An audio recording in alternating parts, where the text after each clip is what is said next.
As you all know, Derek Jarman Protest was supposed to open at Manchester Art Gallery this week.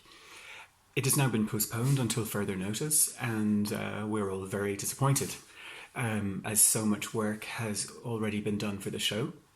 But we are focused on the bigger picture and hope that you are all keeping safe and well. So Elena, in our press department, has put together this Q&A so that we can keep Derek's work fresh in our minds and look forward to the coming exhibitions. So the first question is from Soul33. Hi, Soul. How many artworks were on display in the exhibition, and how many of these works were planned to be sent to Manchester Art Gallery? So the database says 163 works, so quite a lot. And no, not all of these are going to Manchester. The show was designed so that each iteration of the exhibition would be quite different. So while the IMMA show was on, another exhibition called The Last of England opened at Void in Derry with a different group of works. That was curated by Mary Kremen, and she brought together the GBH paintings, Grievous Bodily Harm, or possibly Great British Horror, a series of 6 huge paintings made in the early 80s that show a depiction of the map of Britain burning. These were made largely in parallel to the rise of Margaret Thatcher and her decisive re-election in 1983. So for Manchester, the content of the IMMA and Void shows is brought together and restaged by John Savage and Fiona Corridon. They have decided to emphasise different aspects of Jarman's practice. So the 80s and punk is drawn out as a stronger theme. Also the pop video collaborations, which were shown just on a television at IMMA, will be given a whole room at Manchester. And the next iteration is at the John Hansard Gallery in Southampton. Again, this is like a satellite to the main retrospective, and that also has a different group of works to Manchester, and the title is Queer Nature. That is curated with Philip Hoare, and he is going back to Jarman's relationship to nature and the sea and literature, and creating a poetic and lyrical representation of Jarman's work. Then finally, at the Yale Centre of British Art in 2022, there will be a different emphasis on things like theatre design. So the tone of each exhibition is quite different, just as each body of work that Jarman made was different, and we wanted to represent that in the exhibitions. Caroline Cherry says, what I found so impressive about the exhibition was that his creativity was present across so many media. What, in your opinion, is his most creative medium? Hi, Caroline. Thanks for the question. So the media represented in the exhibition were feature film, Super 8 film, painting, film and theatre design, writing, gardening and performance.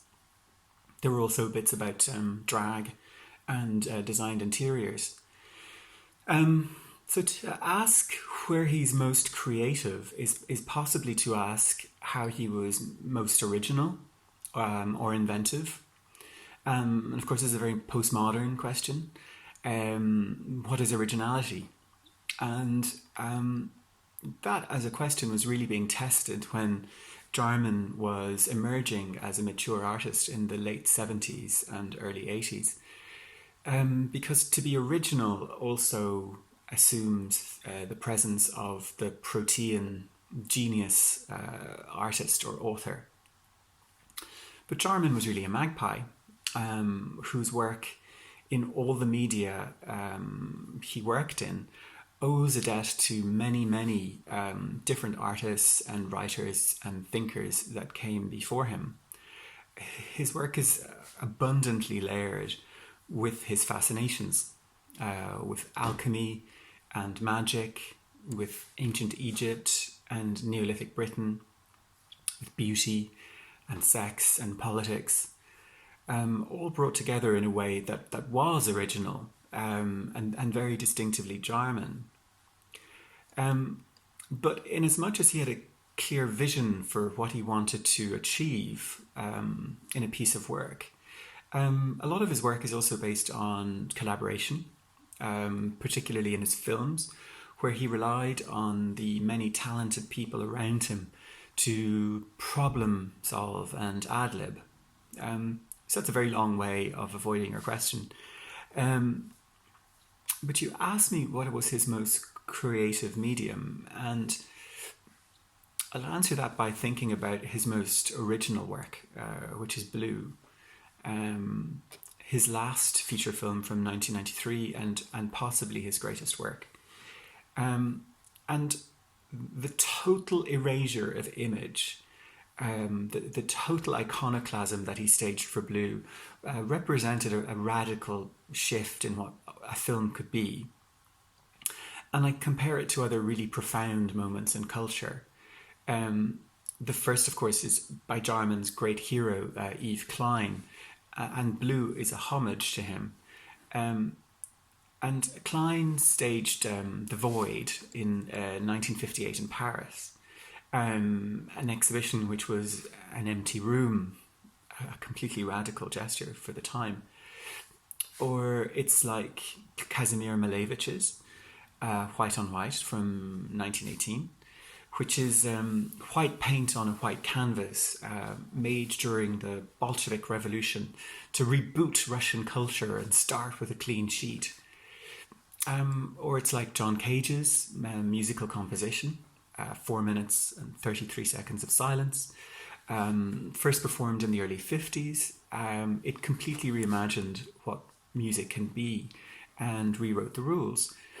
So when you weigh everything up, although Jarman is a great borrower and a thief, he also has moments of sublime creativity that completely shines through. The next question is from Marguerite. I'll keep it simple. What was Derek's favourite flower and why? Ha, Marguerite. Daisy. Is that the right answer? Actually, it's kind of a tricky one because his garden at Prospect Cottage has become so iconic. In some ways, Jarman has become associated with the plants that he grew there. So things like sea kale, Crambe maritima, or sea holly, eryngium, or cotton lavender, santolina, and poppies. But these plants are there because they survive on the Ness, which is sometimes described as Britain's only desert. It's extraordinary what he was able to achieve, where no one had ever tried to make a garden before.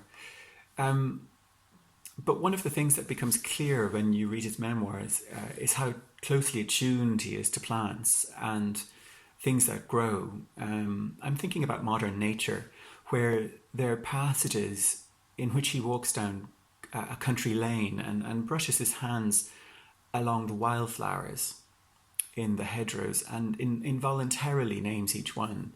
So honeysuckle, dog rose, periwinkle, dandelion. Then he stops and he sees a plant that he hasn't tried to grow before in Dungeness, and he takes a cutting and brings it with him. No plant is safe when he's around. And what's so heartbreaking about that memoir and about his relationship with nature is that modern nature describes the passage of a slow and painful death from the complications of HIV/AIDS.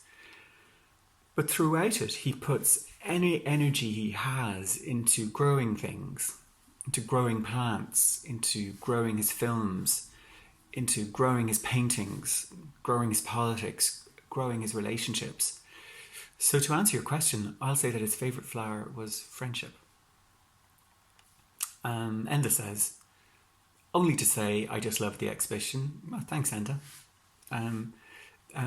These works seem less activist in style, How important were they in developing his overall style? How did he see himself predominantly as artist or film director or gardener? Less activist. Well, I guess that's my fault for giving the show the title Protest. It implies that everything he made was done with some form of protest in mind. But in fact, his early work is very focused on art and his own wider cultural education. And these images that you've chosen all date from the late 60s, when he was working sometimes exclusively on stage design. And bearing in mind that he didn't pick up a film camera until the early 70s, these kinds of pieces formed a very important part of his output. But it is important to remember that he was designing these for other people and their productions. So the first cutout image is from the opera Don Giovanni that he made for the great John Gielgud, who was directing it. It was Jarman's second big production in London, and although he had huge acclaim for his first production, Jazz Calendar, in 1968, sadly this wasn't well received, and he took it very badly. The second design shows costume designs for a play by Anthony Harwood called The Dreamers. It was never realised. And Anthony Harwood was an aesthete with a very rich wife who lived in an apartment that he decorated in a Japanese Zen style in Sloane Square. Somehow Derek ended up living there in the early 70s and at the time was making a lot of Super 8 films. Anthony Harwood then disappeared and the landlord got very shirty with Jarman, including, I think at one point, calling the bailiffs. Regrettably, he and his friends trashed the apartment in revenge, and he made the film Sloane Square Removal Party in 1976. That was in the exhibition in Harwood's apartment. So that's the story behind that little drawing. I guess it was a protest of sorts. And you ask, how did he see himself predominantly as an artist or filmmaker or gardener? Well, it's hard to answer that. The question could be asked, which of his practices did he give the most time to? And that was certainly filmmaking. But the fact remains that painting was his most consistent practice throughout his life. From his teenage years through to his precocious success in his mid-20s, through to the end of his life with the huge slogan paintings and the small but powerful works that he made from his little studio in Dungeness. John P. Costello asks, with such a varied and eclectic body of work, have you any personal favourites from Protest? And if so, why? Hi, John. Personal favourites, that is always a difficult question to answer. I love Blue, I love the slogan paintings, I love the big spare 1960s paintings, but they would all be very hard to live with. Smaller, quieter things tend to stay with me longer. So one clear favourite is Modern Nature. It's a book that stays beside the bed.